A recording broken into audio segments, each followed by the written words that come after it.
और दिव्या की शादी भी हुई है, तो बहुत अच्छा दिन है। राम जी की कृपा तो सदा आप पर रही। ऐसा उनके आप साथ में माता रानी तो यहाँ बैठी हैं परमेश्वर मैया के रूप में, वो तो कृपा ही करेंगी। फिर भी कुछ बातें जो आपके जीवन में सुख शांति हमेशा बनाए रखें, आपके प्रेम को हमेशा बनाए रखें, हमेशा वो प्रेम बढ़े, आपके जीवन में सुख शांति आए, उसके लिए 2-4 शब्द मैं आप लोगों से कहना चाहूँगी। वैसे तो ये बातें सबके लिए ज़रूरी हैं, आप चाहे गृहस्थ में हैं चाहे नहीं हैं, किसी भी आश्रम का अपना कर चल रहे हैं, सब जीवों के लिए ज़रूरी है। फिर भी आप लोगों के लिए थोड़ा सा 2 शब्द आप लोगों की सेवा करूँगी। पहली बात तो हमारे यहाँ पे जो गृहस्थ धर्म है वो अपने आप में एक धर्म है, कोई विषय भोग या वासना का जगह नहीं है यहाँ पर। कि जैसे आज के समय में कलयुग में शादी को उत्सव की तरह एक विषय भोग विषय वासना की तरह देखा जाता है कि बस लड़का लड़की स्त्री पति बन गए, काम खत्म, बस बच्चे पैदा करो, पेट पालो, हो गया छुट्टी। वास्तव में गृहस्थ एक धर्म है, एक आश्रम है, जिसमें सबसे चीज़ें जो ज़रूर होती, सबसे ज़रूरी जो चीज़ होती है, आप लोग खुद बताइएगा कि क्या होता है। एक होता है गृहस्थ धर्म में प्रेम, दूसरा होता है संतोष, तीसरी होती है सहनशीलता, और चौथा होता है झगड़ा। अब इन चारों में सबसे ज़्यादा ज़रूरी क्या है? संतोष। हाँ, संतोष। और आप लोगों में, दीदी लोगों में? हाँ, शादीशुदा लोग तो दीदी अच्छे से बताएं। दिवाकर भाभी? संतोष और सहनशीलता। हाँ, नहीं, बिल्कुल सही है। सबसे ज़रूरी तो सहनशीलता। जिस गृहस्थ धर्म में पति पत्नी में जिस जीवात्मा के अंदर सहनशीलता वाला जो गुण है, अगर वो है, तब तो उस गृहस्थ धर्म में सदा आनंद ही आनंद है, सुख ही सुख है, उनका प्रेम सदा बढ़ेगा। ऐसा नहीं कि प्रेम जरूरी नहीं है, ऐसा नहीं कि संतोष जरूरी नहीं है, क्योंकि आप ध्यान देकर सुनिए जरा, धर्म है, गृहस्थ एक धर्म है, और ये धर्म के गुण होते हैं कि जहाँ धर्म किससे जुड़ा है? भगवान से जुड़ा है। भगवान स्वयं धर्म है, राम जी स्वयं धर्म मर्यादा पुरुषोत्तम है। वो धर्म की स्थापना के लिए राम आते हैं, कृष्ण आते हैं, या कोई भी अवतार भगवान लेते हैं धर्म की स्थापना के लिए, अधर्म के नाश के लिए। चाहे राक्षसों का वध करना हो, क्यों करते हैं? अधर्म का नाश करेंगे तभी धर्म की स्थापना होगी। तो धर्म के ये गुण होते हैं कि जिसमें सहनशीलता, नम्रता, दीनता, संतोष, प्रेम, ये अपने गुण हैं। तो ये गुण कैसे आएंगे? ऐसा नहीं कि आप जितने हम लोग यहाँ बैठे हम नहीं जानते, जैसे अब आप लोग बोल रहे हैं कि सहनशीलता एक गुण है, संतोष एक गुण है, लेकिन अगर प्रैक्टिकली हम जो शब्द बोल रहे हैं, क्या वास्तव में उस चीज़ को हम अपने जीवन में धारण कर रहे हैं क्या? नहीं। हम लोगों का तो ऐसा स्थिति है कि अगर पति एक शब्द कह दे तो तुरंत बुरा लगता है, मुंह फुलाकर बैठ जाएंगे। पत्नी कुछ कह दे तो पति को तुरंत गुस्सा आ जाता है कि तुम तो मेरी बात नहीं मानती। तो बोल तो रहे कि हाँ सहनशीलता एक गुण होना चाहिए, संतोष एक गुण होना चाहिए, लेकिन क्या हमारे जीवन में संतोष सही में आचरण में हमारे है? प्रैक्टिकली अगर देखें, अगर संतोष आ जाए तो फिर हाय है क्यों? 100 रुपए के लिए या 1,000 के लिए हाय है क्यों? जरा सा हमारा कुछ अभाव हो जाए या कोई जीवन में कष्ट आ जाए तो फिर हाय है क्यों? संतोष नहीं है, सहनशीलता नहीं है, इसलिए जीवन में अशांति है।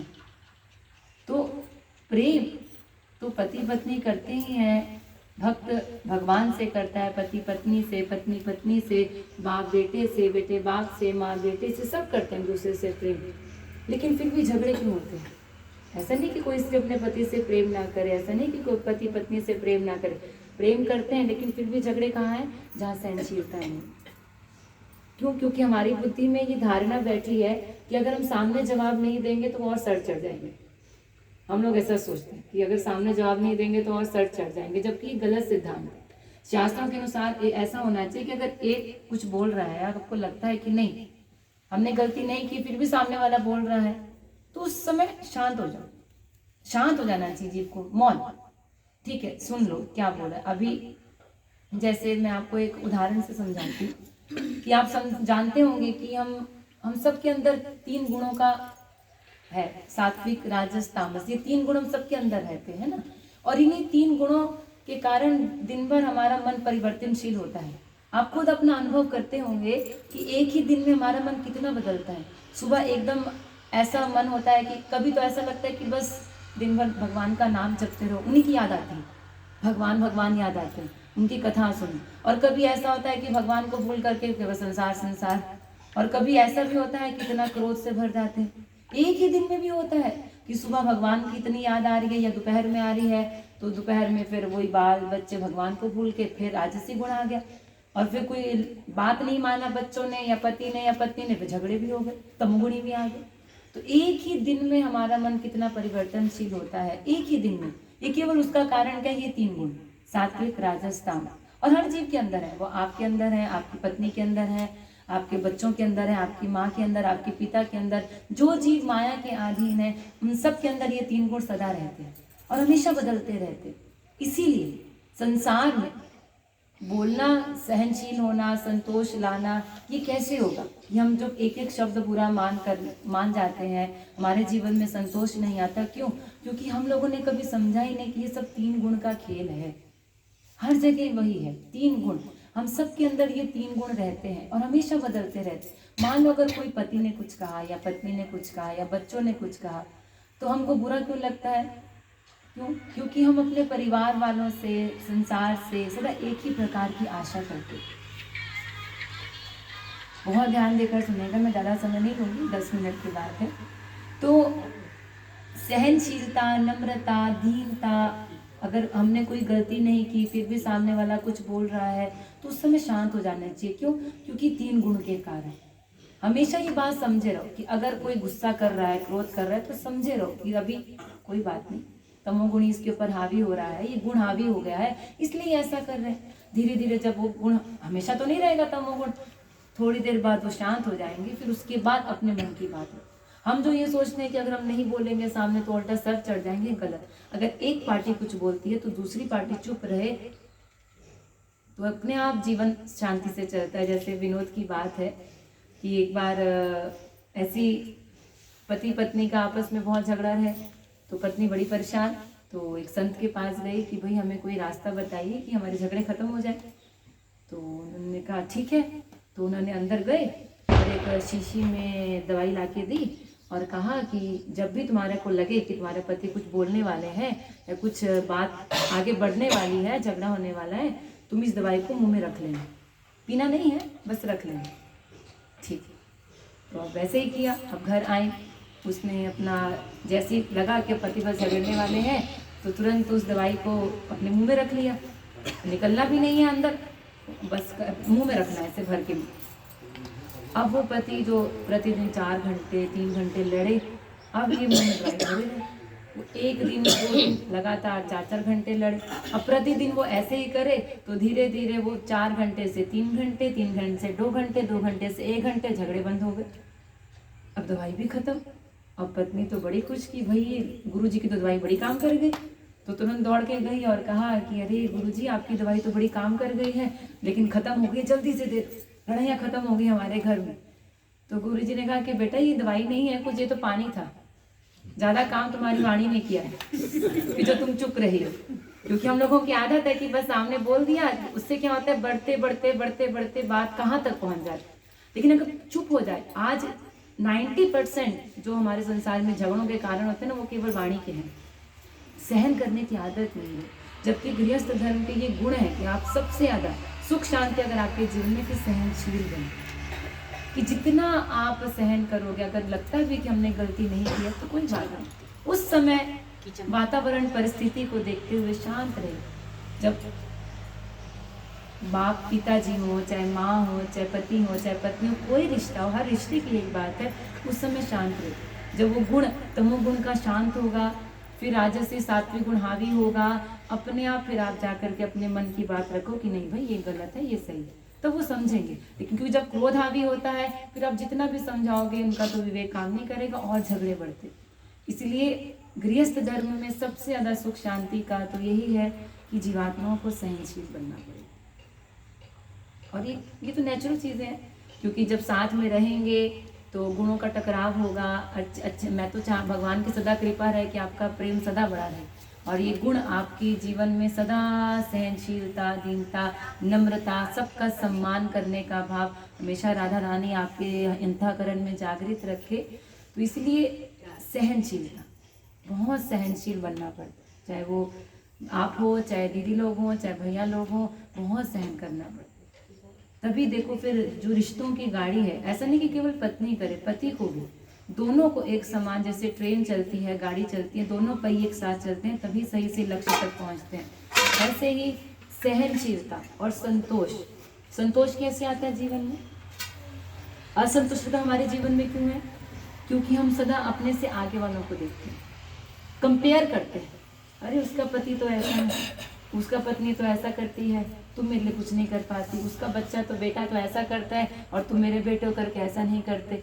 हम जो कंपेयर करते हैं और अपने से आगे वालों को देख करके अपने परिवार के साथ जो कंपेयर करते हैं, उससे के कारण भी हमारे जीवन में सबसे ज़्यादा असंतुष्टता आती है, संतोष नहीं रहता। क्या लग रहा है?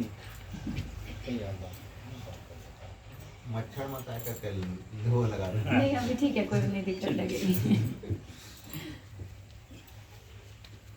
तो ये जो सबसे बड़ा हमारा चीज़ है कि हम अगल बगल आस पड़ोस से जो कंपेयर करते हैं, या अपने रिश्तेदारों से, या किसी दोस्तों से, या आपने आगे वालों से, अरे देखो उनके पास तो वो है, हमारे पास नहीं, अरे वो तो ऐसा करते तुम नहीं करते, यहीं से सारी गड़बड़ हो जाती है। कि सदा अगर अपने जीवन में शांति लानी है ना, दूसरों के जीवन में झांकना बंद कर दो। जो कुछ भी प्राप्त हो रहा है ना, प्रभु की कृपा मानकर, आशीर्वाद समझकर, उनका हर्ष उल्लास के साथ उसका सेवन करो, उनका प्रसाद मानकर। क्योंकि ये जोड़ियाँ, ये मिलना, ये सब पिछले जन्मों के हमारे कर्मों से होता है। पति मिलना, ऐसा परिवार मिलना, ऐसे बच्चे मिलना, या ऐसी माँ मिलना, ऐसे पिता मिलना, ऐसे संस्कार, ये सब पिछले जन्मों का है। संस्कार तो चलो इस जन्म के भी हैं, पिछले जन्मों के भी रहते हैं, लेकिन ये परिवार ऐसा मिलना, ये बहुत बहुत हमारे जन्मों के कर्मों के हिसाब से मिलता है।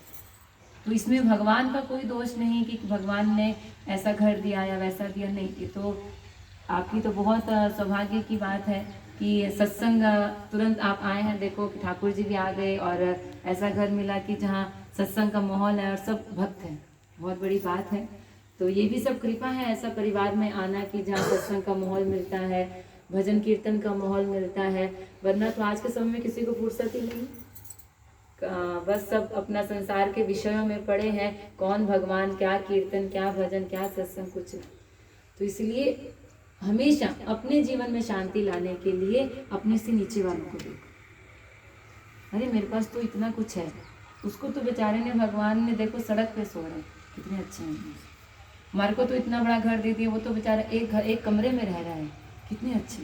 उस बेचारे के तो माँ बाप सब चले गए, मेरा तो पूरा परिवार मेरे साथ, उसके तो हाथ नहीं है, मेरे तो सब सही सलाम है। तो जब हम अपने से नीचे वालों को, कितना दुख है संसार में, जब अपने से नीचे वालों को देखेंगे ना, तो सदा आपके जीवन में संतुष्टता रहेगी, संतोष रहेगा। नहीं, प्रभु ने मुझ पर तो बहुत कृपा की, इतना कुछ दे दिया, वरना मुझे भी अगर ऐसे सड़क पर बिठा दे तो मैं क्या कर लेती, या मेरे हाथ पैर कटे होते तो मैं क्या कर लेता। तो मैंने, प्रभु ने बहुत कुछ दिया है, इससे जो कुछ भी मिलता है प्रभु की कृपा मानकर बस उसका सेवन कीजिए। और सहनशीलता, कुछ नहीं होता, कुछ नहीं होता। तो गृहस्थ धर्म में सबसे ज़्यादा ज़रूरी है सहनशीलता, संतोष दूसरे नंबर पे, और प्रेम। प्रेम और ये तीनों गुण कब आते हैं? जब गृहस्थ धर्म से जुड़ करके चलता है, केवल विषय वासना करके नहीं कि बस अब पत्नी आ गई, अब हमारा है कि बस कमाई करो, पेट पालो, बच्चे पैदा करो और बैंक में जमा करो और आगे राधे। ये नहीं, गृहस्थ तभी सुखी रहता है कि जब वो धर्म के साथ चले, यानी भगवान से जुड़कर चले, भगवान को भूल कर नहीं। जैसे हमारे यहाँ सबसे बड़ा गृहस्थ धर्म के सबसे बड़ा उदाहरण कौन है? राम जी। उनका चरित्र हर शिक्षा देता है ना कि गृहस्थ में रह करके एक पति को पत्नी के साथ कैसा व्यवहार करना चाहिए, पत्नी को पति के साथ कैसा व्यवहार करना चाहिए। ये राम जी की कथा हमें बताती है। एक पिता को पुत्र के साथ कैसा व्यवहार हो, और पुत्र का अपने पिता के प्रति कितना आज्ञाकारी सम्मान होना चाहिए, हमें शिक्षा देती है। भाई भाई का कैसा सम्मान हो। तो राम जी का धर्म के अनुसार साथ चलने से ही उनका गृहस्थ सदा सुखी रहा, सदा धर्म से चले हैं राम जी। इसलिए केवल गृहस्थ को केवल एक विषय भोग समझ करके हमें इसका सेवन नहीं करना। गृहस्थ एक बहुत बड़ा धर्म है, 16 संस्कारों में से एक संस्कार है। और इसलिए हर चीज़ हमारे को जो भी मिल रही है, हमारी जो पत्नी है, हमारे पति है, प्रभु की कृपा से बहुत अच्छी, वो अच्छी है, वो अच्छा है, उसका पति, हमारे को ऐसा नहीं ये कभी जो मिल रहा है बस आनंद से अपने परिवार को, अपनी पत्नी पति को सबसे अच्छा मान कि हमारे इनके अलावा कोई अच्छा नहीं संसार। भगवान तो नंबर 1 पे है ही है संसार में, कोई इनसे अच्छा कोई नहीं, लेकिन इसके बाद संसार में तो इसीलिए सहनशीलता लाइए। और ये तभी आएगा जब आप साथ साथ धर्म से जुड़े रहें। जरूर बिना धर्म से जुड़े, भगवान से जुड़े, ये गुण आपके अंदर कभी नहीं आ सकते, जिससे आ भी नहीं है। भले भैया लोग सब जान रहे हैं कि सहनशीलता होनी चाहिए, संतोष होना चाहिए, फिर भी कहीं ना कहीं खटपट होती रहती है और कहीं ना कहीं संतुष्टता रहती है। क्यों? क्योंकि भगवान के चरणों से नहीं जुड़ा है। भले हमें लगता है कि नहीं हमारे घर में तो भगवान बैठे हैं, हम तो जुड़े हैं भगवान से। शरीर से जुड़ना भगवान से जुड़ना नहीं होता, मन से जुड़ना। मन से जुड़ने का मतलब क्या कि प्रभु की हर जो भी हमें मिल रहा है संसार में प्रभु की कृपा से, बस उसका आशीर्वाद समझकर सेवन करो, चाहे वो दुख मिले चाहे सुख। जिस दिन हम ये चीज़ अपना लेंगे कि हमारे जीवन में जो भी आ रहा है हमारे कर्मों से आ रहा है, वो भगवान की कृपा, भले वो सुख हो चाहे दुख हो, भगवान की कृपा से हर चीज़ में जब आप भगवान की कृपा मानोगे, दुख आ रहा है तो भी प्रभु की कृपा, वो जानते हैं कि मेरा किसमें मंगल है, और सुख आ रहा है तो भी प्रभु की कृपा। दोनों चीज को समर्पित करना। जैसे गीता में भगवान श्री कृष्ण अर्जुन से कहते हैं कि अर्जुन कि तुम सब कुछ समर्पण करो अपना, मतलब केवल पुण्य नहीं पाप भी, हर चीज समर्पण करो।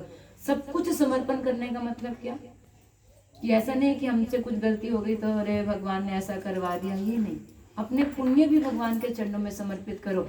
अच्छा बुरा होता है हमारे जीवन में तो भगवान को गाली देते हैं, भगवान ने ऐसा कर दिया, ऐसा कर दिया। और अच्छा होता है तो अपने आप को मानते हैं हमने किया है, हमने इतना दान कर दिया, हमने इतना ऐसा कर दिया। ये नहीं, अच्छा हो बुरा हो हर चीज़ में प्रभु की कृपा मान कि मेरे को जो भी दे रहे हैं प्रभु वो जानते हैं कि वो तो मंगल भवन अमंगलहारी है, समस्त अमंगलों को हरने वाले हैं। बस उनका नाम लेते रहो, उनके चरणों में अपने मन को जोड़े रहो, तो फिर ये गृहस्थ धर्म आश्रम बन जाएगा। नहीं तो फिर वो एक विषय भोग की तरह जीवन बीतेगा जिसमें फिर कलह ये सब होते हैं। तो धर्म से जब जीव जुड़ा रहता है तो हर गृहस्थ सुखी रहता है, तो फिर हर घर अयोध्या बनता है और हर घर में राम जी जैसे पुत्र आते हैं, भरत जी जैसे भ्राता आते हैं। इसलिए उसके लिए धर्म से जुड़े रहना बहुत सही। तो आपके नए जीवन की शुरुआत है, तो माता रानी के चरणों में बस यही प्रार्थना है, राधा कृष्ण के चरणों में यही प्रार्थना है कि आप कैसे भी परिस्थिति में प्रभु हमें रखें, लेकिन सदा अपने चरणों से हमें जोड़े रहें बस। क्योंकि आज जितना देखो मन एक है ना, बस 2 मिनट की बात है, मन एक है। इस मन में जो चीज़ लाओगे वैसे ही आप बनोगे। आप जैसे, क्योंकि क्या होता है कि जैसे आपके विचार होंगे वैसे आपके कर्म होंगे। तो विचार शुद्ध कम होंगे, विचार शुद्ध कम होंगे जब संसार को लाओगे नहीं, क्योंकि संसार तो शुद्ध अशुद्ध है। जितने भी संसार में लोग हैं वो सब दुखी हैं, अशांत हैं, क्रोध से भरे हैं, काम से भरे हैं, विषय भोग से भरे हैं। इनको जितना मन में लाओगे उतना ही मन अशांत होगा। तो इसलिए जितना प्रभु के चरणों में मन को लगाओगे, जितना प्रभु को हर कर्म में हर कर्म अर्पित करते हुए आप जीवन में अपना जो भी कर्म करोगे, तो फिर देखना आपके जीवन में जो ये गुण है, जो सात्विक गुण है, सहनशीलता, संतोष, ये सारे सात्विक गुण अपने आप आपके अंदर आए। अपने आप कहीं से लाना नहीं पड़ेगा कि हम नहीं हमको सहनशील बनना है। ठीक है, आप आज सोच लोगे नहीं दीदी ने कहा है हमको सहनशील बनना है, कुछ भी होगा हमको सहन करना है हर चीज़ घर में। कितने दिन, 1 दिन 2 दिन 3 दिन 4 दिन 10 दिन बाद फेल हो जाओगे। तो जो हमारी आत्मशक्ति है वो विल पावर हमारी बहुत स्ट्रांग रहनी चाहिए। और ये आत्मशक्ति स्ट्रांग रहती है केवल जब परमात्मा के गुण हमारे अंदर आते हैं, यानी सहनशीलता, दीनता, नम्रता, सबका सम्मान करें। अब वास्तविक आपके असली माता पिता घर छोड़ के कन्यादान हो गया, आपके माता पिता तो अब यही है ना। इनका सम्मान करो। कभी भी ऐसा घर में भाव नहीं लाना कि पति केवल मुझे ही करे, माँ को ज़्यादा नहीं है ना। सबके अंदर आपके प्रभु ही बैठे हैं। जितना गृहस्थ में सबके अंदर, मेरे पति के अंदर भी मेरे प्रभु बैठे हैं, मेरी माँ के अंदर भी मेरे प्रभु बैठे, मेरे पिता के अंदर भी, हर जीव के अंदर मेरे प्रभु बैठे हैं।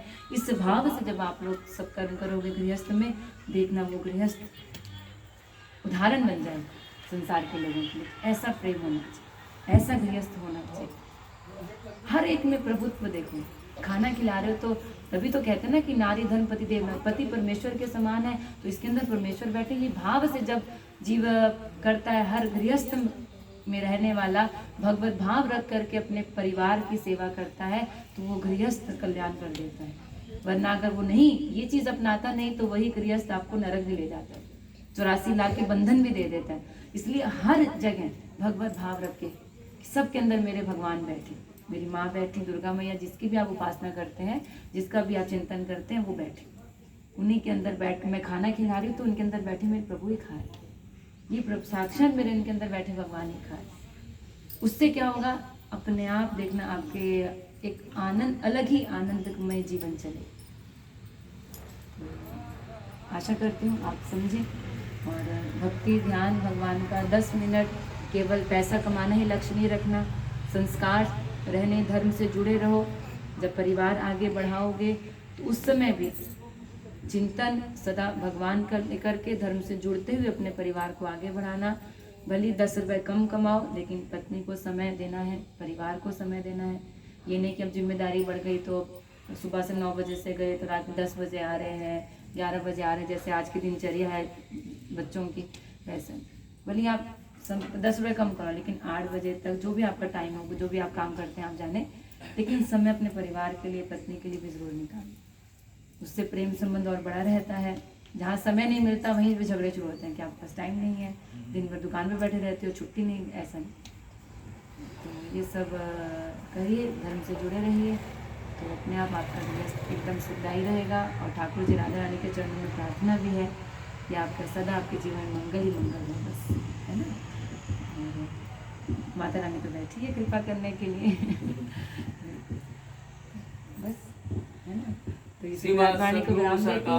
बोलिए राधा कृष्ण सरकार की जय, बोलिए परमेश्वरी मैया की जय, बोलिए सियापति रामचंद्र की जय, उमापति महादेव की जय। जय जय श्री राम।